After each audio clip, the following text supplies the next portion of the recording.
premier temps, est-ce que tu pourrais te présenter qui tu es, ton rôle au sein du club? Bonjour à tous, moi c'est Isabelle Minot, je suis présidente au niveau de la section foot. Ceci va bientôt faire 1 an.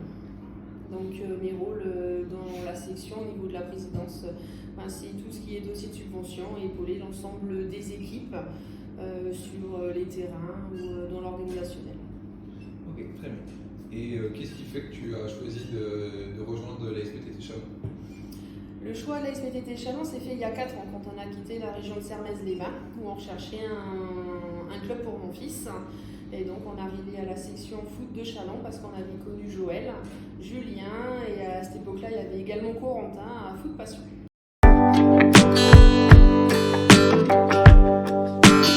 Au niveau du club, pour toi, quels seraient les points forts de la SPTT Chalon? Les points forts de la SPTT Chalon, c'est l'équipe. On a une bonne équipe, on a une structure qui se met en place. Il y a pas mal de monde aujourd'hui qui structure cette équipe. On a encore un peu d'amélioration à faire sur la structure, mais on est sur la bonne voie depuis la structure au niveau des personnes, je pense, qui est un point fort. Et donc, à contrario, selon toi, quels seraient les points faibles au niveau de la section foot de la SPTT Chalon? Les points faibles aujourd'hui, j'espère qu'ils vont se travailler dans les années à venir, c'est les équipements au niveau des terrains qui pourraient bien être améliorés si on a le soutien et l'aide bien entendu de la mairie. Parce qu'aujourd'hui, comme on n'est pas propriétaire de nos structures, on doit se les partager et il nous manque quand même un clubhouse pour pouvoir avoir des moments de convivialité avec l'ensemble de l'équipe et des joueurs.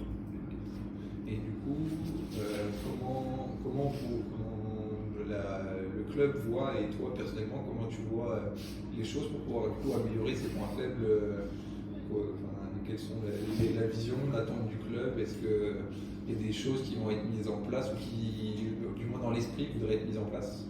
On a commencé à un peu discuter avec la mairie, voir un petit peu leurs projections sur les années à venir, s'il y avait ou pas, parce qu'on parle de budget, c'est des gros budgets, ça ne peut pas se faire comme ceci. Un synthétique, c'est minimum 900 000 €.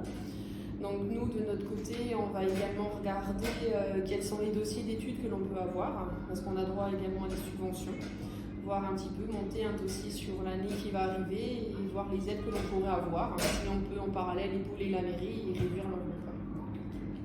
Et selon toi, est-ce que au niveau du club, à côté, parce qu'on a bien entendu que le point faible c'était l'infrastructure, et est-ce qu'il y a une volonté au niveau du club aussi d'avoir des éducateurs formés, c'est-à-dire que ce soit sur un simple module, un simple CFF ou même au-dessus?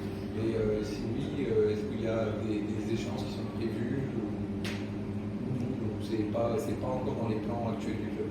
Si, la volonté du club, en fait, c'est d'accompagner, d'aider les gens qu'on a actuellement, l'ensemble des dirigeants qu'on a sur l'ensemble de nos équipes, avec leur accord et leur volonté,